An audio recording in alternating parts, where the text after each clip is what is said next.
Okay, so I am here with Erica Hornthal. And how would you describe what you do, Erica? So, as a dance movement therapist, my job is to look at all of the communication that somebody brings into the room.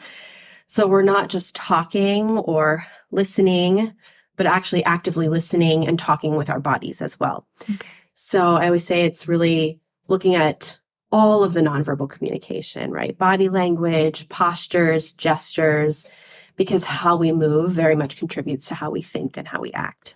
Wow. And so, how is dance movement therapy different from traditional psychotherapy, would you say?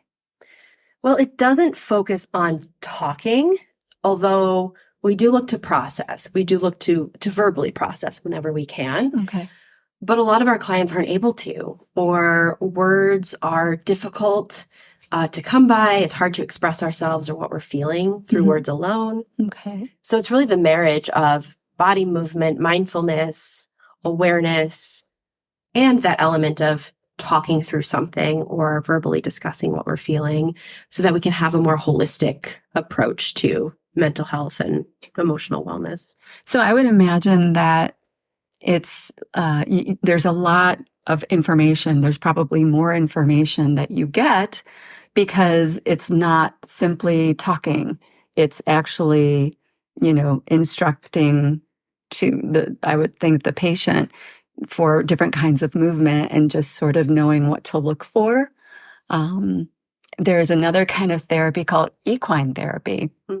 And that's working with the horse and then sort of witnessing what's happening in the relationship between the person and the horse. Mm-hmm. And so it's just a different mode. It's just a different mode of therapy. So my question for you, my understanding is that you've experienced, obviously, this kind of therapy yourself. Can you talk a little bit about how you came across this kind of therapy and what it instilled in you and what you discovered and why it worked for you? Yeah, I didn't discover dance movement therapy until I was looking to become one. So I was a freshman in college thinking about how to use movement and dance in my own career and was advised by someone after realizing I was taking psychology classes that I should look into the field of dance movement therapy. And it made sense at the time. I didn't know what that meant. I thought, oh, dancing makes me feel good, therefore it's a therapy. Great. Not realizing that at the heart of it, it's really about looking at our movement patterns, how we move through relationships, through self-exploration, how our body shows up in times of stress or trauma, etc. So when I started to go through things, even just a few years ago, I lost my mother-in-law to a really quick and really devastating cancer battle. I'm so sorry. I thought to myself, okay, you need to practice what you preach. Mm. And I know that therapy is really important, but I let that part kind of drift away while I was building my practice. And I thought to myself, well, therapy is very much about relationship. And I know some great therapists in this area, but I also don't want to mix business with pleasure, right? And I had remembered back to a professor of mine who was in private practice, who I kind of stayed connected to, but hadn't seen in a while. And it turned out that she was practicing in Northbrook, which very close to where I live and practice myself. And I reached out to her and I said, this is what I'm going through. Do you have any availability? And she said, absolutely. So we started meeting, and it was funny to me because I remember being a graduate student always thinking, well, dance therapy sounds great and I'm going to do it as a practitioner. But if I ever have a problem, I'm just going to talk about it. I'm a talker, right? And I had a professor at the time that was like, you'll change your mind on that. And I was like, okay, but I don't dance out my problems. Even at home, I don't stand in the middle of my kitchen, putting on music and just dancing around the room. That's just never really been how I express myself. Mm-hmm. But what I do is oftentimes feel in my body what's happening and use that as information for what I should do next or how I should approach a situation. And that's what this therapist was able to help me with. Every time something came up, she would say, where do you experience that? What parts are you holding on to? how would that part move if it could talk? And also using her body as a reference, right? Saying, this is what I notice in my body. I'm starting to feel a little tension in my shoulders. Do you resonate with that, or is that just me, right? Mm-hmm. So it's a little bit of like this kinesthetic empathy, which is so not just important, but like inherent to dance movement therapy. It's like the therapist also listening with their body, engaging what's coming up, and having that level of witnessing and validation from a therapist was so healing and cathartic for me.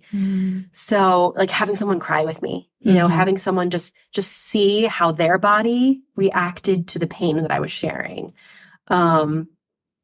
Also being able to hold it and create space for that was a great model for me as a therapist, right? It wasn't about me taking on the sadness or the pain, but just letting it exist, you know? And so sometimes that's looks more grandiose and we're dancing, like moving through things. But for us, it's very postural and gestural. It's very much just about a witnessing and a noticing of like what sensations come up with that. What patterns are you noticing in your movement, and how can we interrupt them, you know, so that ultimately we interrupt the thought cycle. So you're interrupting the thought cycle by having an awareness of what it feels like in the body. So would you say, Erica, that there's something going on where you're noticing a pattern and the body wants to release it, but it's not releasing it? And that in the noticing of that and in the invitation to move, you're giving yourself just one other modality to process whatever that emotion is, rather than simply being verbal about it.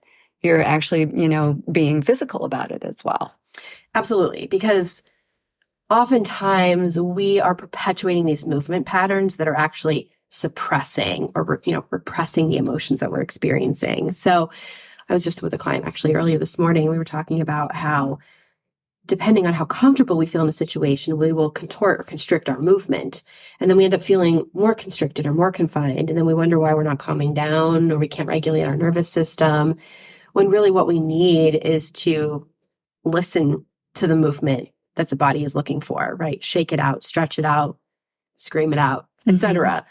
So I think it's another level of meeting yourself where you are, right? Therapists always talk about like meeting ourselves in that emotion. We can't just let go of the sadness. We actually have to go into the sadness and talk about it and not relive it necessarily, but how does that feel? Are you allowed to be sad?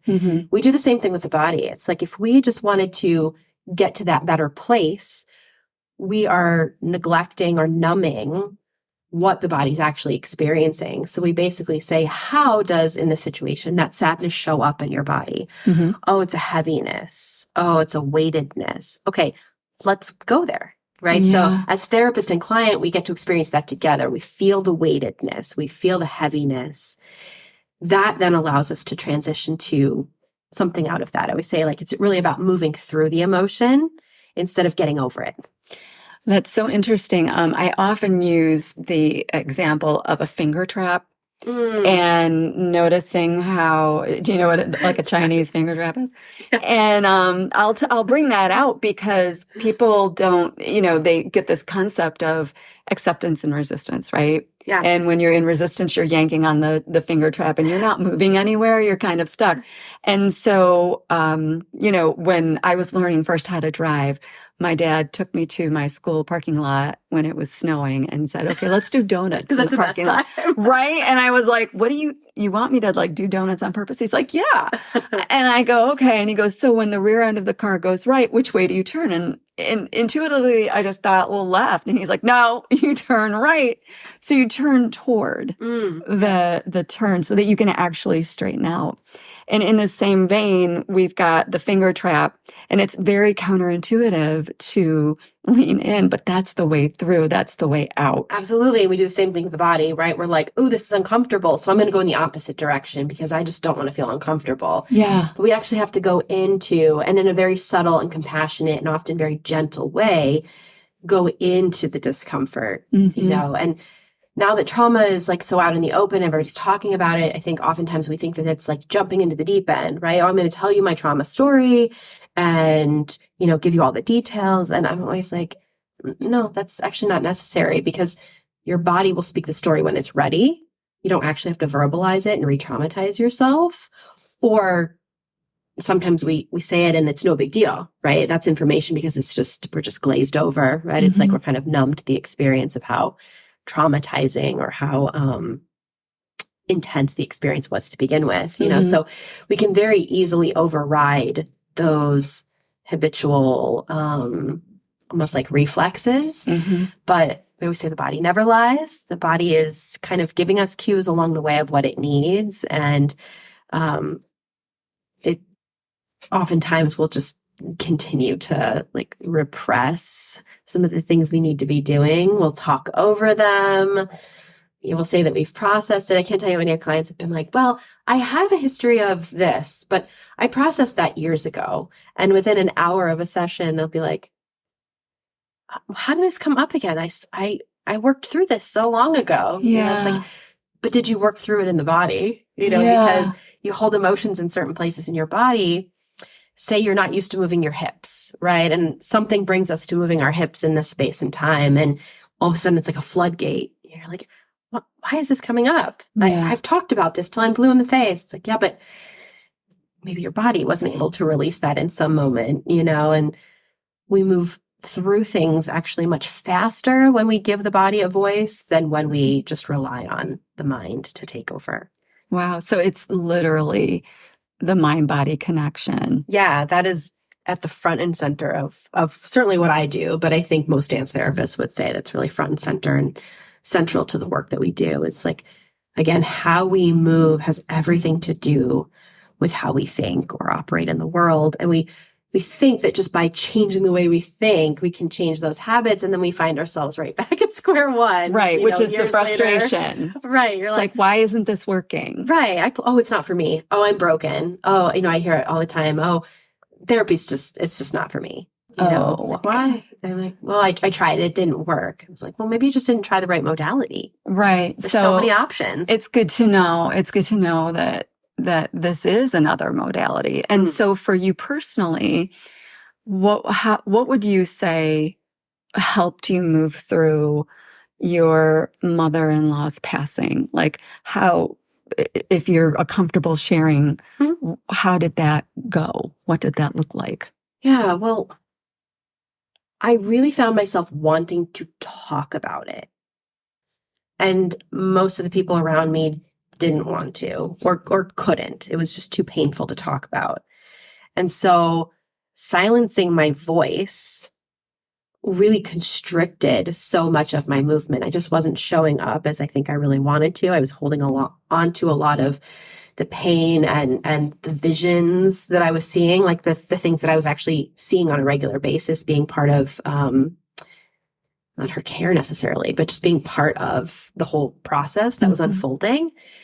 And so finding ways to kind of release that voice that was not intentionally being suppressed, but just wasn't allowed to speak. And then sitting down and not really having the words to say, this is what it feels like. Because when we go through something, you know, for me going through something like that, I really didn't have the words to express it. Just saying like, I'm sad didn't express how sad I was, you know? So meeting my body and like what it was feeling actually allowed then for me to verbalize and talk about, you know, how difficult it was, how sad it was, how frustrating it was. I mean, it was just like a whirlwind of emotions, not just one thing, you know? And so realizing like all those parts just kind of integrate, all these emotions just kind of flood and exist together. It gave me a language, literally, figuratively and literally, that I could actually start to process what I was experiencing. A lot of it was also trying to find control in the situation, you know, in a situation I had no control over whatsoever. And almost just looking at how I was able to relinquish control through my movement allowed me to also let go of like needing control in my mind, you know, and it was bringing up so much anxiety. So at the very least, working through just the anxiety, you know, then for anybody that's, maybe not cancer specifically, but I know for me, when it comes so close to home, we have these thoughts of like, am I healthy? Am I going to get it? Oh, How is yeah. this going to happen? And Yes. the medical paranoia that comes up around that, so it was like movement in the body also led to movement in the conversation. So it wasn't just, oh, I've processed the grief and now I'm done. I mean, that was 7 years ago and I still see my therapist. Yeah, So it becomes a lifestyle, and then it's amazing when memories of that situation and that time of our life come back up. It's not overwhelming. It's something that I can actually talk through. I can move my body through. I don't tense up with like, oh, that's painful. I don't want to talk about it. Mm-hmm. It's sad and it was really unfortunate. And it's still something I think if I think about it for too long, it's just like, what? Mm-hmm. It's hard to wrap your head around. Right. There's no logic or reason to some of that. And if we always meet our mind in that, we're going to constantly look for the reason and logic. Mm-hmm. Whereas my body was like, we're just going to look for acceptance. We're just going to look for accepting what is, what we can't control. Mm-hmm. And finding that through my body, it was a game changer because I'm very much a like, I must know, I must control. There must be reason and logic here. And our body isn't reasonable or logical. It's just emotional. It's just sensational. So, well, I think too, what you're illustrating really so beautifully is that we are, we have all these experiences and they make us up as we go. And the experiences may have ended, but they have the capacity to still impact us. mm-hmm. I see this a lot with people who have, say, lost a spouse to suicide. And if they've had children, the children are developing and growing, and that parent isn't there. Mm. And they are feeling the effects of that choice. And it's different with every age. And so there are new emotions to feel Mm-hmm. and thinking about what could have been and what isn't, what is instead. And so when you're talking about these experiences and people are like, yeah, I dealt with that. It's like, well, you're moving through life and life is coming at you. And we don't know what's going to hit on that pain point. Right. We don't know how that's going to feel. So to be able to have another modality where you get to utilize more certainly than just your talking mind mm-hmm. and your voice, but also your body, and then the opportunity that affords you to kind of have another outlet and another source of information. Right. To know, wow, how many of us are like hunching our shoulders all the time? And it's not necessarily about going to the chiropractor every month. It's like, what is the cause of why you're bracing? Right. That's a great word. That came up in a session not that long ago. We were like, oh my God, so much of how I show up in my body is bracing, preparing or anticipation. Every movement I think is an opportunity, is a metaphor or a potential metaphor for how we handle things in our life. And I think we do ourselves a really big disservice when we just continue to focus on movement for mental health as exercise. Mm-hmm. It is beneficial, right? Moving our body is not just good for physicality. It's also good for mental and emotional health. But I think what we miss the mark on is so many people show up or continue to do an exercise that actually perpetuates the state of mind that we're in, as opposed to what's really going to bring my body comfort and cardiovascular health at the same time. Right. So, we follow these trends, right? Like high interval training is or was trendy for a while. And it has, I understand like immense benefit to the body, right? Muscle confusion and kind of like that, the spurts of high intensity. But I've known a lot of people that have very high functioning anxiety that it actually kind of feeds into.